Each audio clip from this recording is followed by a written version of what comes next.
Hey guys, welcome back to another chapter of Minecraft The End. Today we'll be reading chapter 17. It is titled Welcome to My ED Talk. It starts on page 173 and goes to page 183. If you guys have enjoyed our book so far, make sure you hit that subscribe button for more Minecraft novels and other books. Without further ado, chapter 17, Welcome to My ED Talk. Can, Mo, and Loathsome tumbled through the portal. Gray, stronghold stone, and underground torches turned upside down, then inside out.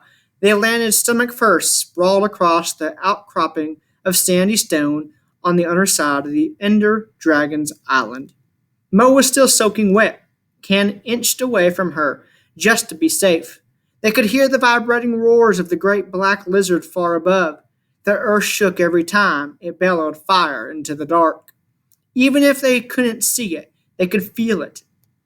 Mo stared out into the black sky of the end.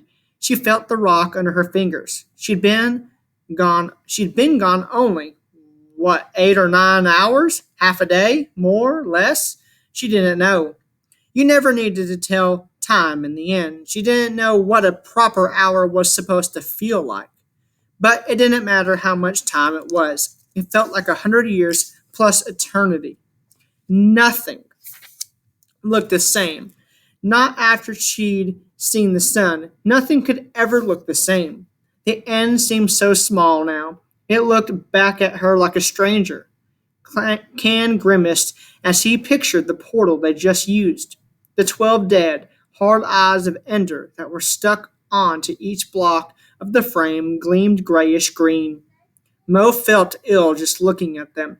Loathsome thought they were just beautiful, the prettiest jewel she'd ever seen. She rather wanted to eat one.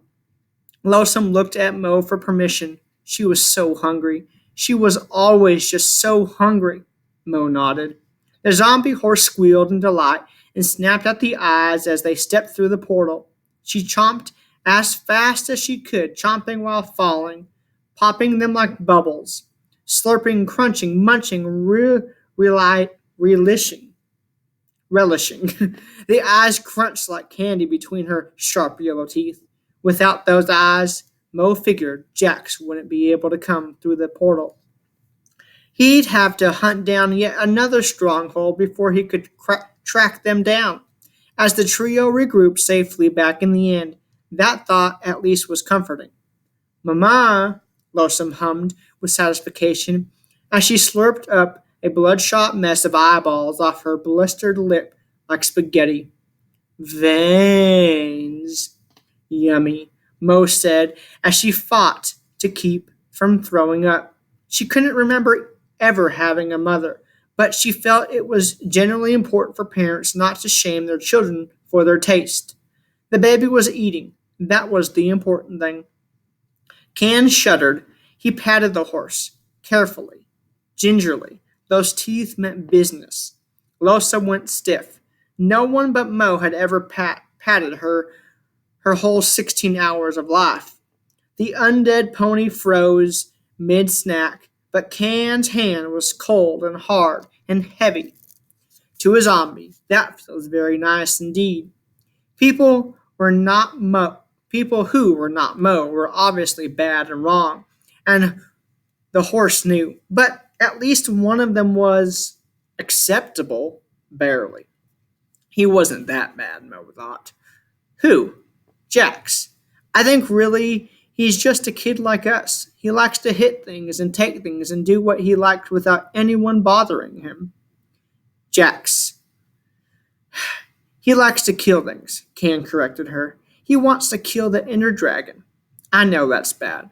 But he gave me back my chest plate. Kraj likes to kill things and he stole it from me. And Kraj hasn't been a kid since the dawn of time. You like him? No, I don't, Mo sighed. Right now, I like anyone who helps me make sense of all this insanity. He's one of our 4 humans, I know. 5, I guess, counting Finn. At least he hasn't hurt me yet. If anyone I used to know down here sees me, they will. You know they will. Mo's green eyes filled up with tears.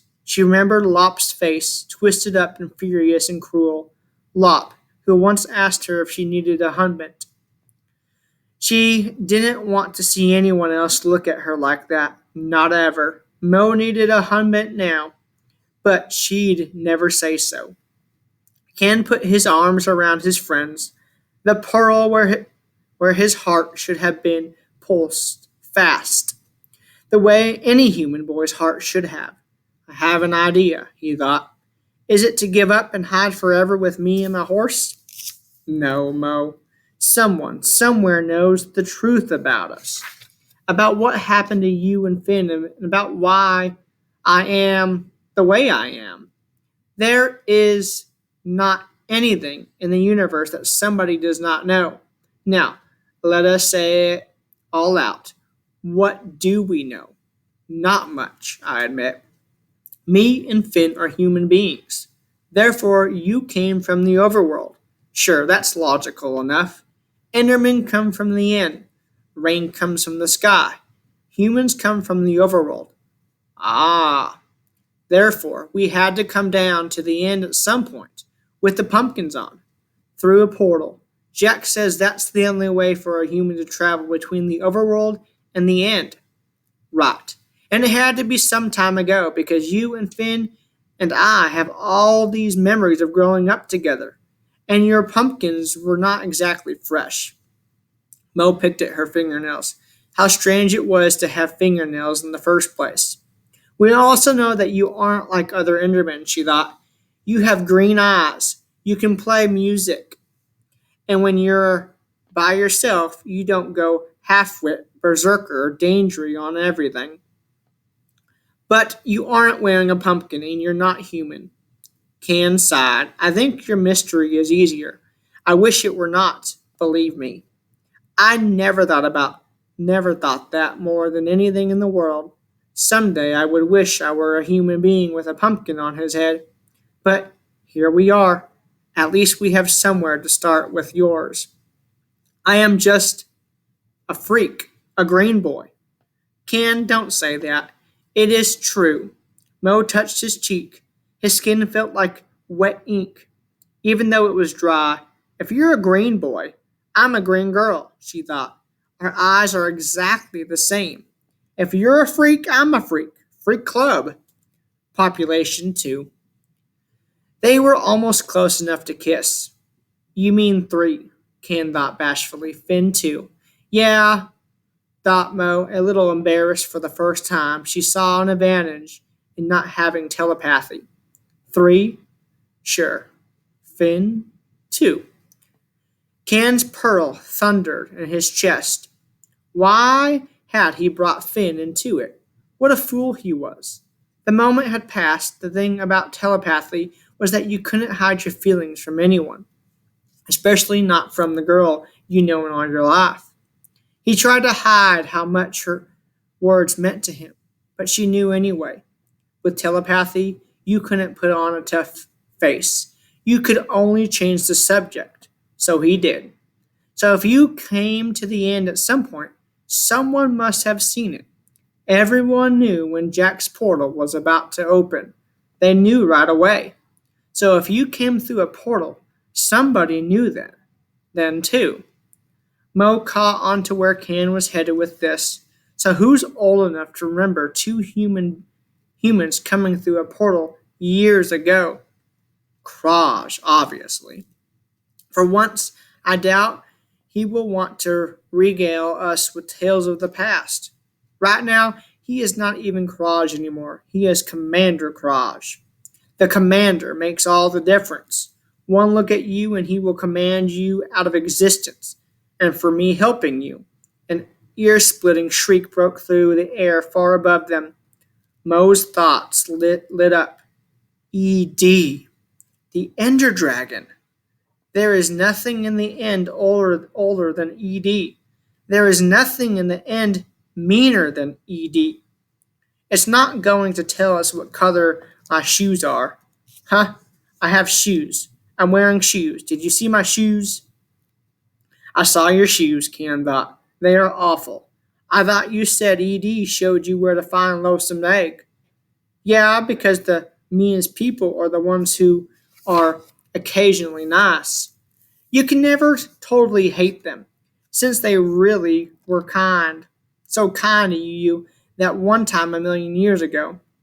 So they can keep on hurting you while you wait for that one nice day to come around again.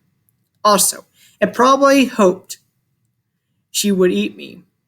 Brains agreed Lonesome. Can narrowed his eyes. Let us go talk to it. Maybe today is a nice day. Can got up to start the climb up the rock face and over the lip of the island to the grand plain where the Ender Dragon lived. Wait, Can. Mo grabbed at him. I can't. The Enderman hopped back down. You know I can't. Why can you not? Mo laughed. She pointed at her face. He still didn't get it. No pumpkin. I look as human as I am. Have you ever seen the island not crawling with Endermen? They'll see me. They'll kill me. And they won't even know it was a poor little orphan Mo they killed. Okay, so we just teleport up to the top one of the pillars. Easy. No one will see us up there. Mo went pale. I can't do that either. What? Sure you can. I've seen you teleport tons of times. Mo slumped miserably. She couldn't look him in the eye, but she didn't need to. As soon as she thought about it, he knew. Oh, he thought. Oh, huh? Kane looked away. Kane looking away was the most awful thing that had ever happened to Mo. And Mo was still in the middle of the worst day of her life. Silly, I guess. I should have thought of that. It is a lot to get used to, and everything. But Mo knew that under all of that, he was just wondering who it was, whose heart and brain and soul she'd used as a public bus for so long. She hated herself. But should she hate herself? She didn't remember ever killing an Enderman, let alone collecting their pearl. So, the Mo that did that wasn't this Mo right here, right now. That was another girl, a girl she never ever even met. I suppose you are right, Kane answered her thoughts instantly. This is Mo, my friend. This Mo gave me a new note block when my humbent destroyed mine. This Mo let me in and feed me whenever I ran away from home. This Mo loves a dead horse like her own baby. She could never hurt her people. Whatever that Mo did, I do not know her. All hail the great chaos, right? This whole mess is truly. It work. It's work. I have served the great chaos all my life. Why stop now? Can looked up toward the inner dragon's lair. Maybe the great chaos is just another way of saying life is crazy, so you might as well get crazy too. Can sent his mind toward Loathsome's. He saw the infinite graveyard and wiry trees and sickly moon.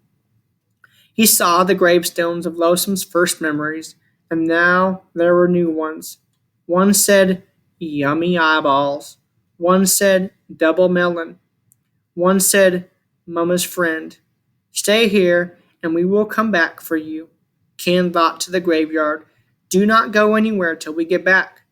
Do not even move. Remain. Lonesome moaned. Good, Can thought. Okay. Mo, hold on to me. I will do it for both of us. Mo hesitated for a second. Jax the human being had just grabbed her. He hadn't cared what she thought or what she wanted. Can the Enderman was asking, even though part of him was disgusted with her right now. What did that mean? Did it matter?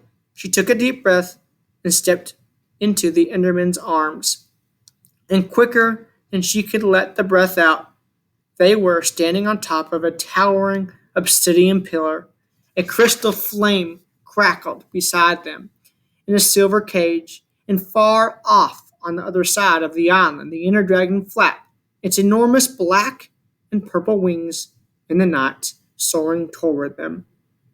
The dragon turned toward the eastern bank of pillars. It meant to pass right by. Its endless circling wouldn't be interrupted by a couple of brats. Mo and Can held their breath. The inner dragon glided past on their left side and turned its head. Edie looked at Mo, directly at her green eyes, at her black hair, at her human face. And the inner dragon laughed. It sounded like rocks banging down a mountainside and landing in a lake of fire. It sounded like 100 people screaming at once. It sounded like stars dying. The inner dragon's thoughts exploded roughly into their heads. Is it that time again already? What, Mo thought, reeling from the force of the great reptile's mind. It brings me pleasure to see the face of this primate uncovered. I did not expect you so soon. Edie's Jurassic laughter banged around their skulls again. Well done, child of the sun. Very quick. And the other one. He is likewise revealed. Finn? I left him back at the ship. He's fine. He's safe. So you knew? Ken spluttered. You knew they were human all along? The Ender Dragon chortled. It sounded like thunder broken across the knee of the world. Its massive eyes slid shut. I am the infinite lightning night lizard at the end of the universe. I am the master of time and death. The fire of creation is my youngest brother. In my stomach, galaxies churn in cosmic acid and are digested into meaningless. Edie opened one vast violet eye. You can't fool me with a pumpkin, dummy. Then you must remember. You must remember when they arrived. Edie flapped lazily around their pillar. I do. Can's excitement made the purple particles floating around his body glow like fireflies. You must know what happened to them. You know why they do not remember anything. Edie rolled onto its back midair and thrashed its mighty tail. I do. Tell us, tell her, Can cried out in the space between their minds. The inner dragon flexed its claws. Nah, it thought. Why not? Mo pleaded. I need to know. Who am I? Who is Finn? What should we do? Just leave and never come back? I would seriously consider it if I were you, the dragon mused. But this is our home. Up there, the way Jax talks about it. It's hard and lonely and everything wants to kill you. You have to know so much. No one helps you or tells you the right thing to do. There's an order to everything, but you have to figure out what it is while creatures try to eat you alive. You're just on your own, by yourself, without an end. Mo's cheeks burned. Her thoughts went very quiet. If we just found another couple of pumpkins, everything could go back to the way it was. You have come to the infinite lightning night lizard for advice. Edie thought as it dipped down and up again in the graceful loop. Yes. I have never been asked for advice before. It is annoying. Will it make you go away? Yes, Can thought. We promise it will. Very well. Heed my words, mortal children. Life is very difficult and complex above and below. In the end and in the beginning, you must make your own decisions and not rely on the world to tell you what to do so that you do not have to think. Nevertheless, there is a path, and you are always on it. Your choices created it. Your actions move it beneath your feet. You have crafted it as surely as in any iron sword. The future is uncertain, up to a point. Then it is very certain and inescapable.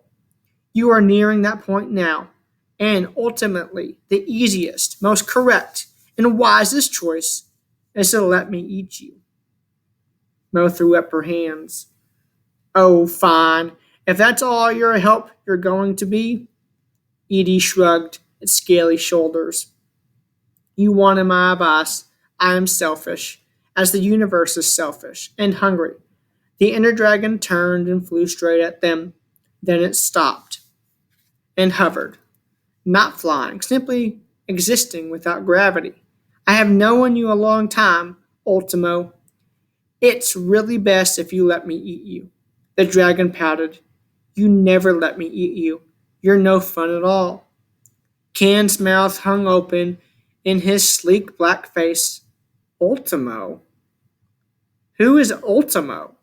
But Edie ignored him. Do you know? It asked Mo. Know what? Edie sighed. What a pity. You do not make any sense, Can thought. Frustration burned in his green eyes. The universe makes no sense, Fragment. So, I fit right in. Now get out. You promise. Leave me alone. I have much to prepare. Wait, Mo thought. She trembled a little. Edie was so big, so impossibly big, it could destroy her without even noticing. I have to ask you something else. One last question. She winced, when then stuck her hand into her pocket and fished around. Jax had done it before, but he hadn't wanted to explore it herself. She had no idea what an empty block of space-time would feel like. She thought it would be creepy and unpleasant, and it was. Cold, dry, vast. It felt gray. If gray could be feeling. Mo didn't like it. She felt her hand brush by many things she didn't recognize or understand by touch. And then her fingers fell on the one thing she wanted. Mo pulled the dragon's egg out of her pocket. She showed it to the inner dragon. I have this, she thought nervously. I have this, and the human boy said, he said. Something hotter than the core of the planet ignited deep in Edie's eyes. White ultraviolet flame popped in its pupils. Its breath quickened.